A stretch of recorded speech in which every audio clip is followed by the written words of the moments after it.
ওম শান্তি। এই নদীখন দেখি মোৰ এটা কাহিনী মনলৈ আহিছে।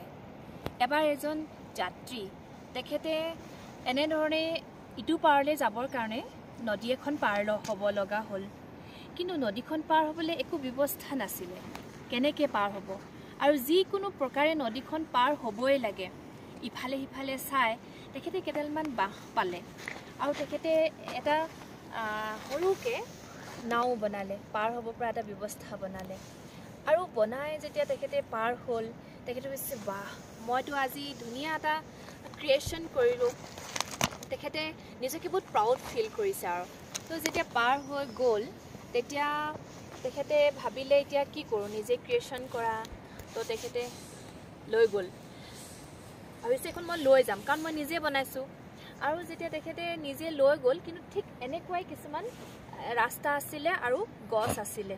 তো তেখেতে কেৱল নিজেহে পাৰ হ'ব পাৰিব কাৰণ পিঠিতে বান্ধি ল'লে। তো যেতিয়া তেখেতে গৈছে, এবাৰ এইফালে লাগিছে, এবাৰ এইফালে লাগিছে, কি কৰা যায়? যদি তেখেতেতো পিঠিত লৈ যায় তেন্তে পাৰ হ'ব নোৱাৰে। মনটো বেয়াও লাগিছে, নিজে বনোৱা, কেনেকৈ পেলাই থৈ যাব। আৰু পেলাই থৈ নগ'লেও তেখেতে আগবাঢ়িব নোৱাৰিলেহেঁতেন লক্ষ্যলৈকে।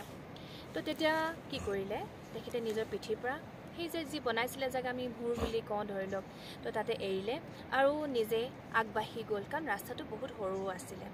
ঠিক তেনেকৈ বহুতবাৰ আমিও জীৱনত আগবাঢ়িবলৈ যেতিয়া বিচাৰোঁ বা নিজৰ লক্ষ্যত যেতিয়া উপনীত হ'ব বিচাৰোঁ, তেতিয়া আমি আমাৰ কিছুমান পুৰণা স্বভাৱ, পুৰণা সংস্কাৰ বা পুৰণা কিছুমান বস্তু এৰিব লগা হয়।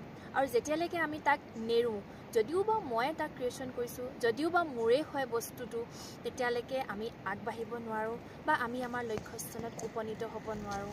তো নিশ্চয় আপোনালোকেও ভাল লাগিলে যদি আমি মেডিটেশ্যন কৰিব বিচাৰোঁ, যদি আমি নিজৰ লক্ষ্যত উপনীত হ'ব বিচাৰোঁ, তেনেহ'লে আহক আজি একেলগতে আমি আমাৰ পুৰণা সকলোবোৰ দুখ, চিন্তা বা ভাগৰ বা যিকোনো পৰিস্থিতিত আমি কেতিয়াবা কিবা কথা ধৰি ৰাখিছোঁ তাক এৰিব লাগিব।